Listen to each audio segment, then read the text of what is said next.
आइए देखते हैं मजा आएगा। मेरा सवाल कांग्रेस पार्टी से ये है कि आप बीजेपी को कह रहे हैं कि वो नकली हिंदुत्व का बढ़ावा कर रही है, तो वही जब राहुल गांधी है, जब इफ्तार की बात आती है या रमजान की बात आती है तो नमाज पढ़ते हुए या रमजान इफ्तार पार्टी करते हुए दिखाई देते हैं, पर जब बात श्री राम की आती है तो उनके चरित्र पर वो सवाल उठाते हैं। लड़ाई कांग्रेस पार्टी की लड़ाई है और आप कभी व्हाट्सएप पे बरसिए, कभी सोशल मीडिया पर, तो आप लोगों से ताकतवर कोई है ही नहीं सर। हमारे जो मीडिया के साथी हैं वो हमारी मदद करें। कैसे कैसे लोग रहते हैं यार। आलोक जी से सवाल है, आप कह रहे हो कि मीडिया का साथ मिलेगा, आप कैसे मिलेगा? आपको मंच देते हैं, आप कहीं जाते हैं विदेश उसका भी दिखाते हैं, क्या आपके लिए वोट मांगने चली जाएगा गली गली मीडिया?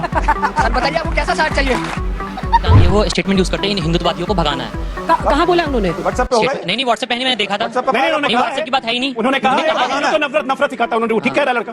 तो कर्नाटका में जैसे उन लोगों ने पटाखे फोड़ के, उनकी जो कम्युनिटी, उनके जो सपोर्टर्स हैं वो ऐसे पटाखे फोड़ के पाकिस्तान जिंदाबाद कहते हैं, तो आप ही के लोग थे ना वो। यही नहीं, अभी और सुनिए। कांग्रेस से रहेगा कि 20 नवंबर 1948 में जब यूसीसी के बारे में जब पहले डिबेट हुए थे, 3 दिन की डिबेट में, उसमें बहुत सारे नेता थे जो यूसीसी को सपोर्ट करते थे, और संविधान सिर्फ एक मेंबर से नहीं बना, 300 में से 75 मेंबर वो थे जो जिनको संविधान का भी ज्ञान था और कुरान का भी ज्ञान था, वो लोग भी इस चीज का सपोर्ट करते थे। और जब मॉडर्न टाइम में आज जब बीजेपी यूसीसी की बात करती है तो आपके पेट में क्यों मिर्ची लग जाती है? और यही मैं बोलता हूँ, आप संविधान के ज्ञान की बात करते हो, मुझे देख के लगता है कांग्रेस जो इस टाइम में संविधान से ज्यादा बलिदान के ज्ञान की बात कर रही है। हेलो एवरीवन, स्वागत है आप सभी का द सैवेज वॉइस के अकाउंट नई कमाल की डिबेट वीडियो में। दोस्तों आज की डिबेट वीडियो काफ़ी ज़्यादा इंटरेस्टिंग होने वाली है, क्योंकि ये डिबेट वीडियो होने वाली है यहाँ पे हमेशा की तरह मैं बात करने वाला हूँ, वो है आलोक शर्मा वर्सेस ऑडियंस की। तो इस डिबेट वीडियो में आपको अजय आलोक भी दिखाई देने वाले हैं, जो कि बीजेपी का पक्ष रखने वाले, साथ इसमें और भी आरजेडी के प्रवक्ता भी दिखाई देने वाले हैं। तो वीडियो में काफ़ी ज़्यादा मजा आने वाला है, इसलिए लास्ट तक जरूर इस वीडियो में बने रहिए। साथ ही डिबेट वीडियो में बहुत सारे क्वेश्चन जनता ने पूछे हुए हैं यहाँ पे, और उसका बुरी तरीके से आलोक शर्मा को फंसाया है, तो आपको देखकर ये सब जरूर से मजा आएगा। साथ ही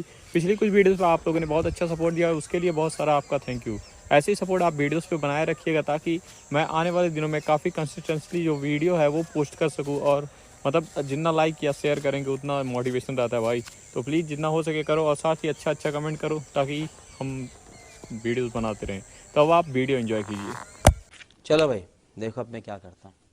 मेरा सवाल कांग्रेस पार्टी से ये है कि आप बीजेपी को कह रहे हैं कि वो नकली हिंदुत्व का बढ़ावा कर रही है, तो वही जब राहुल गांधी है, जब इफ्तार की बात आती है या रमजान की बात आती है तो नमाज पढ़ते हुए या रमजान इफ्तार पार्टी करते हुए दिखाई देते हैं, पर जब बात श्री राम की आती है तो उनके चरित्र पर वो सवाल उठा देते हैं। ऐसा किसने कब सवाल उठाया? उन्होंने? राहुल गांधी ने। कब उठाया? व्हाट्सएप यूनिवर्सिटी से पढ़ा होगा? नहीं, मैंने आपको कहा था ना, जरूर वहीं से आ रहा है सारा ज्ञान ही। वहीं से नहीं मोदी जी की टोपी लगाए फोटो भेजूं आपको?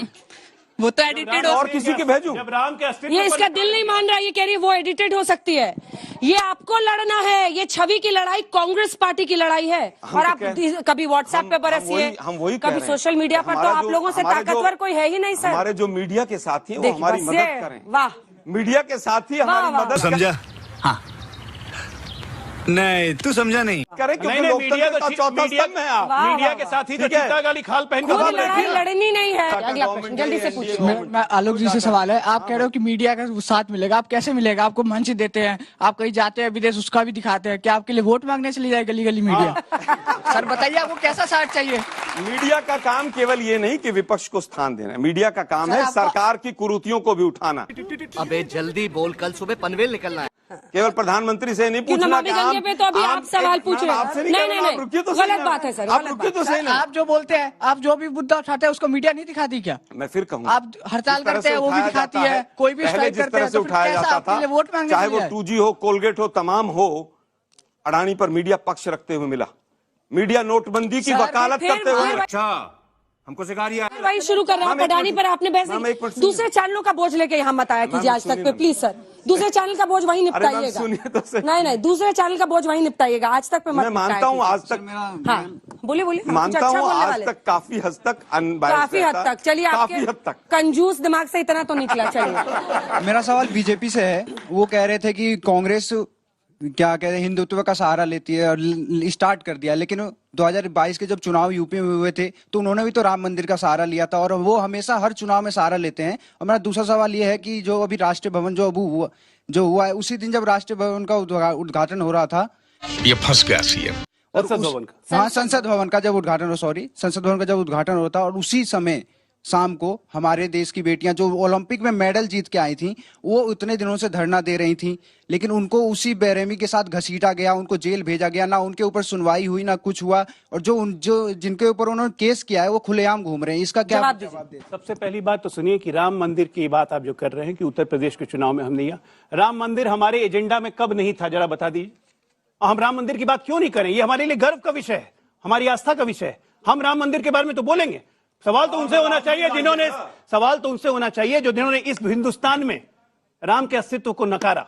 350 साल लगा दिए मंदिर बनवाने में। कोर्ट में जाके कहते थे कि रुक जाइए हुजूर, चुनाव की बात है। बैठ जाइए। अब दूसरी बात, एक प्रश्न का और था, जिस दिन संसद भवन का उद्घाटन तो उस दिन हमारी पहलवान बेटियों के साथ ये हुआ। बेटियों के साथ पूरा देश है, इस देश का कानून है, और आज कानून अपने हिसाब से काम कर रहा है, लेकिन देश के कानून का मतलब ये नहीं है कि आप कानून को अपने हाथ में ले लें। तेरी दादागिरी निकाल दूंगा मैं। जब दिल्ली पुलिस ने उनको कहा वो जगह खाली कीजिए धरना प्रदर्शन की, वो लोग नहीं जा रहे थे, इसलिए उनको उठा के वहां से हटाया गया। और आज कानून और कोर्ट अपना काम कर रहा है। न्याय व्यवस्था पे भरोसा रखिए। मेरा सवाल आपसे है कि जो राहुल गांधी है वो स्टेटमेंट यूज करते हैं इन हिंदुत्ववादियों को भगाना है। कहाँ बोला है उन्होंने? व्हाट्सएप पे होगा? नहीं व्हाट्सएप पे नहीं, मैंने देखा था। नहीं, व्हाट्सएप की बात है ही नहीं। उन्होंने कहा तो नफरत सिखाता है। उन्होंने, वो ठीक कह रहा है लड़का। तो कर्नाटका में जैसे उन लोगों ने पटाखे फोड़ के, उनकी जो कम्युनिटी, उनके जो सपोर्टर्स हैं, वो ऐसे पटाखे फोड़ के पाकिस्तान जिंदाबाद पाकिस्तान। तो अगर आप यहाँ तक वीडियो को देख रहे हैं तो उम्मीद है कि वाली वीडियो आपको जरूर से पसंद आ रही होगी। अगर ये वीडियो आपको पसंद आ रही है तो प्लीज़ वीडियो को लाइक करिएगा, शेयर करिएगा, चैनल को सब्सक्राइब करिएगा, और साथ ही इस वीडियो को पूरा देखने की कोशिश करिए यार, क्योंकि अगर आप इस वीडियो को पूरा देखेंगे तभी यूट्यूब इसे ज़्यादा से ज़्यादा लोगों के पास भेजेगा, ज़्यादा से ज़्यादा इंप्रेशंस भेजेगा, जिसकी वजह से ज़्यादा से ज़्यादा ये वीडियो वायरल हो पाएगी। तो लास्ट तक जरूर से इस वीडियो में बने रहिएगा। जिंदाबाद कहते हैं तो आप ही के लोग थे ना वो कर्नाटका में। कर्नाटका कुछ जगह से तस्वीरें आई थी जहाँ पर पुलिस रोक रही थी उन्हें, और पाकिस्तान को लेकर नारेबाजी। कांग्रेसी नहीं थे, कोई लोग थे, उन पर कानून अपनी कार्रवाई करे। सरकार किसकी थी? आप ही की थी। अरे सवाल कांग्रेस से रहेगा कि 20 नवंबर 1948 में जब यूसीसी के बारे में जब पहले डिबेट हुए थे, 3 दिन के डिबेट में, उसमें बहुत सारे नेता थे जो यूसीसी को सपोर्ट करते थे, और संविधान सिर्फ एक मेंबर से नहीं बना, 300 में से 75 मेंबर वो थे जो जिनको संविधान का भी ज्ञान था और कुरान का भी ज्ञान था। वो लोग भी इस चीज का सपोर्ट करते थे। और जब मॉडर्न टाइम में आज जब बीजेपी यूसीसी की बात करती है तो आपके पेट में क्यों मिर्ची लग जाती है? और यही मैं बोलता हूँ, आप संविधान की ज्ञान की बात करते हो, मुझे देख के लगता है कांग्रेस जो इस टाइम में संविधान से ज्यादा बलविधान की ज्ञान की बात कर रही है। देखिए, मुझे लगता है संविधान से ज्यादा बलविधान की ज्ञान की बात करें।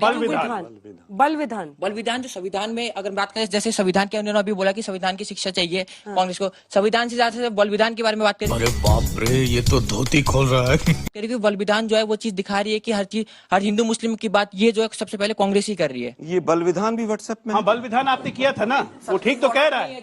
इमरजेंसी लगाई थी, बलविधान ही किया था। मैं बताता हूँ, इमरजेंसी के बाद संविधान में 42nd अमेंडमेंट किया था, बलविधान था, और नहीं तो क्या था? सुनिए जरा, पार्लियामेंट शब्द जोड़ने वाला, संसद से जो चीज पास होती है उसको बलविधान नहीं कहते हैं।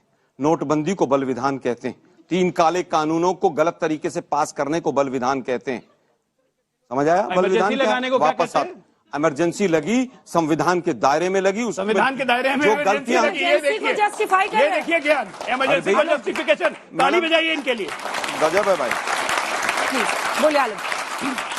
जिन लोगों ने ताली बजाई वो जरा बताएं इमरजेंसी कौन सी धारा के तहत लगी थी? क्या वो संविधान में धारा नहीं थी? क्या वो जोड़ी गई थी? क्या जोड़ा गया था? बताइए ना बरा भाई, इमरजेंसी के दौरान क्या जोड़ा गया? अरे भाई सुनिए, जनरल इमरजेंसी, फाइनेंशियल अमेंडमेंट में फाइनेंशियल इमरजेंसी दोनों संविधान का हिस्सा है आज भी। और अगर इमरजेंसी क्यों जोड़ा गया था? इतनी बुरी चीज है तो संविधान से क्यों हटाया 9 साल से? आप कांग्रेस के खिलाफ थे इमरजेंसी में, बजाना अच्छी बात है। आप कांग्रेस वापस इमरजेंसी से सेकुलर शब्द जोड़ने पे, अंजना जी, लालू जी का भाषण है पट्टा यूनिवर्सिटी में, सेकुलर शब्द जब जोड़ा गया था 42nd इमरजेंसी। अरे इसमें मत बोलिए, लेकिन मृत्युंजय जी, लालू जी ने तो अपनी पूरी राजनीति शुरू की इमरजेंसी के खिलाफ जेपी के साथ। उस समय परिस्थितियों के अनुसार लड़ाई लड़ी गई, आज उससे ज्यादा खतरनाक ठीक है, आपका इसमें जवाब आलोक जी को बोलने पहले। देखिए, मुझे लगता है इमरजेंसी हुई, उसमें कुछ प्रावधान गलत हुए, हमने भी माफी मांगी। इमरजेंसी के बाद तो इनकी सरकार आई। 1980 में जनता ने पूर्ण बहुमत इंदिरा जी को वापस दिया। हमसे ज्यादा समझदार थी, इनसे ज्यादा समझदार। ठीक है, वापस आता हूँ। वही जनता 14-19 में इनको लेकर यूनिफॉर्म सिविल कोड की बात कही। देखिए, भारत विविधताओं का देश है।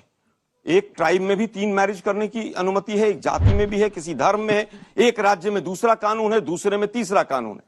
और उनकी सबकी मान्यताओं की इज्जत करना, सम्मान करना ये भारत का संविधान कहता है, और उसको तोड़ना शुरू हो गया। ये भटकाना। एग्जाम्पल मणिपुर आपके सामने, जहां पर अगर आप उनकी मान्यताओं को उनको डिस्टर्ब करेंगे तो मणिपुर की तरह घटनाएं घटेंगी। यूनिफॉर्म सिविल कोड आए, लेकिन उसका केवल धर्म के आधार पर दुरुपयोग हो, हम उसके खिलाफ हैं। ठीक, गजब बेइज्जती है। ठीक है। कांग्रेस का मोटिव क्या है कि हिंदुत्व को लेके मोटिव क्या है उनका बोलने का, और नियत क्या है आपकी हिंदुत्व को लेकर? छोटा छोटा जवाब जल्दी से, आलोक जी आपसे शुरू देखिए, करें। धर्म को लेकर किसी भी राजनीतिक दल की नीयत क्या हो सकती? हम हर धर्म का सम्मान करते हैं। हम केवल ऐसा नहीं कहते कि दूसरे धर्म को मार दो, काट दो, उनके धर्म लोगों को को लेकर मार दो। ध्रुवीकरण बीजेपी करेगी, ये आपकी चिंता रहती है और इसी से आपकी राजनीति प्रभावित हो रही है, हाँ या ना? देखिए, पूरी तरह से राजनीति हमारी नहीं, पूरा देश प्रभावित हो रहा है। धर्म और जाति के आधार पर देश को बांटा जाएगा तो पूरे देश के लिए खतरनाक है। तो आपने देखा किस तरीके से यहाँ पे जो आलोक शर्मा होते हैं वो बुरी तरीके से यहाँ पे यूसीसी को भी, मतलब जो यूसीसी का विरोध कांग्रेस कर रही थी उसको भी डिफेंड करने की कोशिश करते। साथ ही इन्होंने इस डिबेट वीडियो में जो ट्रिपल मैरिजेस होते हैं उनको भी जस्टिफाई करने की कोशिश की, साथ ही इमरजेंसी को जस्टिफाई करने की कोशिश किया, और साथ ही बहुत सारे अन्य मुद्दों को जस्टिफाई करने की कोशिश की जो कि कांग्रेस पास्ट में कर चुकी है। उन चीज़ों को वो जस्टिफाई कर रहे होते हैं, लेकिन यहाँ पे जनता भी काफ़ी ज़्यादा होशियार होती है और बुरी तरीके से उन्हें बजाती है, हर एक मुद्दा पकड़ के ले आती है और उन्हें उन चीज़ों पे कन्फ्रंट करती है। तो कैसी लगी आपको डिबेट वीडियो नीचे कमेंट बॉक्स में जरूर से लिखिएगा। साथ ही अगर ये डिबेट वीडियो आपको पसंद आई है तो प्लीज़ वीडियो को लाइक करिएगा, शेयर करिएगा, जितना हो सके दबा के शेयर, व्हाट्सएप, फेसबुक ग्रुप हर जगह फैला दो इस वीडियो को, अपने फैमिली मेम्बर्स के साथ शेयर करो, अपने दोस्तों के साथ शेयर करो।